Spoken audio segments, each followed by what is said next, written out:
ఆ దుర్మార్గం ఏంటి చెప్పనా? వాక్యంలో ఉంది. వాక్యంలో ఒప్పుకోదంటారు. మా అయ్యగారు ఒప్పుకోడు.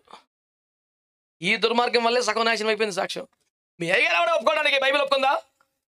దేవుడు పర్లేదన్నాడా? ఆమెకు చెప్పరు. వాక్యం ఒప్పుకోదు కదా! వాక్యంలో లేదు కదా! ఉపదేశం ప్రకారం తప్పు కదా! అమ్మో! మా అయ్యగారు ఒప్పుకోరు. అమ్మాయి ఎవర్రా మధ్యలో అయ్యగారు మధ్యలో? మీరే తయారయ్యారు నా పేనానికి ఇలాగ. ఈ డైలాగులోళ్ళందరూ మారు మనసు పొందితేనే కరెక్టు. లేకపోతే ఇదే సిలువెక్కించేస్తారు బయటికెళ్ళి. ఆళ్ళ పాస్టర్ గారు ఒప్పుకోడంటండి. ఆళ్ళ పాస్టర్ గారు తాళి కట్టనివ్వడట. పాస్టర్ గారు పెట్టనివ్వడంట. సుట్టనివ్వడట. ఆళ్ళ పాస్టర్ గారు ఇవ్వడురా మధ్యలో వాక్యమా కదరా ఉందక్కడ. వాక్యంలో ఉంది. అన్ని జనుల ఆచారం చేయొద్దన్నాడు. అలా చేస్తే అసహ్యించుకుంటానన్నాడు.